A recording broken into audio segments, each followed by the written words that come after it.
امریکہ کی تیل کی پیداوار دنیا کے تمام ممالک سے زیادہ ہے اور صدر ٹرمپ اس بارے میں اکثر بات کرتے ہیں۔ Take the oil. Keep the oil. Drill, baby, drill. لیکن وہ صرف امریکی تیل کی بات نہیں کرتے۔ We're going to have presence in Venezuela as it pertains to oil. تو جب امریکہ کے پاس پہلے ہی اتنا زیادہ تیل موجود ہے تو انہیں مزید تیل میں دلچسپی کیوں ہے؟ یہ سمجھنے کے لیے ہمیں تیل کو سمجھنا ہوگا اور جاننا ہوگا کہ یہ دنیا کے لیے کتنا اہم ہے۔ تیل ہماری ٹرانسپورٹ کا ایندھن ہے اور ہمارے گھروں کو روشن رکھتا ہے، لیکن یہ پلاسٹک، اسفالٹ، حتیٰ کہ کچھ لپ بام بنانے میں بھی استعمال ہوتا ہے۔ مختلف چیزوں کو بنانے کے لیے تیل کی مختلف اقسام درکار ہوتی ہیں۔ آئیے کچھ لذیذ جیسے چاکلیٹ کا تصور کریں۔ اس کی مختلف اقسام ہیں، ڈارک، ملک اور وائٹ، جو کہ ایک دوسرے سے شکل، ذائقے اور احساس میں مختلف ہیں، حالانکہ سبھی چاکلیٹس ہیں۔ زمین سے نکلنے والا کروڈ آئل ایسا ہی ایک خام مواد ہے۔ اس تیل کی ڈینسٹی، سلفر کی مقدار اور بہاؤ کی صلاحیت کی بنیاد پر اسے لائٹ سویٹ کروڈ یا پھر ہیوی ساور کے طور پر درجہ بند کیا جاتا ہے۔ مجموعی طور پر ہمارے پاس تقریباً 160 سے زائد اقسام کا کروڈ آئل موجود ہے۔ دنیا بھر کی مختلف ریفائنریز مختلف گریڈز کے کروڈ آئل کو پروسیس یا صنعتی اصطلاح میں کہیں تو کریک کرتی ہیں۔ لائٹ کروڈ آئل کو ریفائن کرنا ہیوی کروڈ آئل کے مقابلے میں آسان ہے، کیونکہ ہیوی آئل زیادہ گاڑھا ہوتا ہے۔ اس عمل کے بعد لائٹ آئل پیٹرول اور جیٹ ایندھن جیسی مصنوعات میں استعمال ہوتا ہے، جبکہ ہیوی آئل بحری جہازوں کے ایندھن، سڑکوں کے مواد اور لپ بام جیسی دیگر چیزوں میں استعمال کیا جاتا ہے۔ یہ فرق قیمتوں میں نظر آتا ہے۔ چارٹ پر نیلی لکیر سے ظاہر ہونے والا light sweet crude heavy crude oil کے مقابلے میں زیادہ قیمتی ہوتا ہے، اس لیے اسے خریدنا نسبتاً مہنگا پڑتا ہے اور اسی سے امریکی تیل کو سمجھا جا سکتا ہے۔ 2025 میں امریکہ نے روزانہ 1 کروڑ 34 لاکھ بیرل تیل فروخت کیا، لیکن اس دوران اس نے دیگر ممالک سے تقریباً 20 لاکھ بیرل روزانہ خریدا۔ تو پھر وہ اضافی بیرل جو وہ خود پیدا کرتا ہے، انہیں اپنے پاس کیوں نہیں رکھ لیتا؟ یہ سارا معاملہ لائٹ اور ہیوی آئل کے فرق پر آ کر رک جاتا ہے۔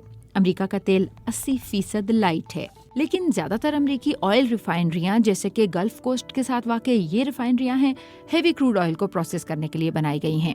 اس کی وجہ یہ ہے کہ 20ویں صدی میں امریکہ کو دستیاب زیادہ تر تیل ہیوی ساور کروڈ آئل تھا، جو لاطینی امریکہ اور کینیڈا سے درآمد کیا جاتا تھا۔ لیکن 2000 کی دہائی کے اوائل میں امریکی تیل کی پیداوار میں ایک زبردست تبدیلی آئی۔ ٹیکنالوجی میں پیش رفت کا مطلب یہ تھا کہ شیل راکس میں موجود لائٹ کروڈ آئل کو اب بڑے پیمانے پر نکالا جا سکتا تھا۔ اس کا مطلب یہ ہے کہ امریکہ کے پاس موجود زیادہ تر تیل اور وہ قسم جسے وہ ریفائن کر سکتا ہے، دونوں میں فرق ہے۔ ایک بار ریفائنری تعمیر ہو جائے تو اسے تبدیل کرنا انتہائی مشکل ہوتا ہے اور اس کے لیے کروڑوں ڈالر کی سرمایہ کاری درکار ہوتی ہے۔ اس کا فائدہ نہیں ہوتا۔ جیسا کہ ہم نے اس گراف میں دیکھا، امریکہ لائٹ کروڈ آئل زیادہ قیمت پر فروخت کر سکتا ہے اور ہیوی کروڈ آئل کم قیمت پر خرید سکتا ہے۔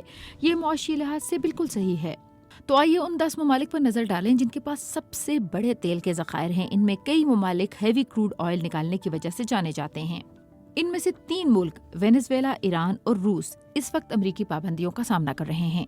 اس کے باوجود وینزویلا سے تھوڑی مقدار میں تیل امریکہ پہنچ گیا۔ اس کی وجہ یہ ہے کہ جب وینزویلا میں تیل دریافت ہوا تو زیادہ تر امریکی کمپنیوں نے اس صنعت کو قائم کرنے میں مدد دی اور یہ تعلق 20ویں صدی کے بیشتر حصے تک جاری رہا، جہاں وہ ہیوی کروڈ آئل نکالتے رہے۔ دیگر لاطینی امریکی ممالک کے برعکس وینزویلا نے امریکہ کے ساتھ یہ مثبت تعلق 1976 میں تیل کی نیشنلائزیشن کے دوران بھی برقرار رکھا۔ ہمیشہ مثبت، ظاہر ہے اتار چڑھاؤ آتے رہے، لیکن تعلق ہمیشہ خوشگوار رہا۔ تعلقات میں تبدیلی اس وقت آئی جب سوشلسٹ رہنما ہوگو شاویز 1999 میں اقتدار میں آئے۔ انہوں نے تیل کی صنعت پر ریاستی کنٹرول قائم کر دیا۔ انہوں نے غیر ملکی تیل کمپنیوں پر سخت شرائط عائد کی اور یہی بات امریکی حکومت اور امریکی تیل کمپنیوں کو پسند نہیں آئی۔ 2013 میں ہوگو شاویز کی وفات کے بعد نکولاس مادورو صدر بنے اور انہی پالیسیوں کو جاری رکھا۔ 2019 میں عالمی بینک کے ایک ٹریبونل نے وینزویلا کی حکومت کو امریکی تیل کمپنیوں کو معاوضہ ادا کرنے کا حکم دیا، لیکن یہ ادائیگی نہیں کی گئی۔ اور یہی وہ بات ہے جس کا حوالہ امریکی صدر ڈونلڈ ٹرمپ دیتے ہیں کہ جب وہ کہتے ہیں کہ وینزویلا نے امریکی تیل چوری کیا ہے۔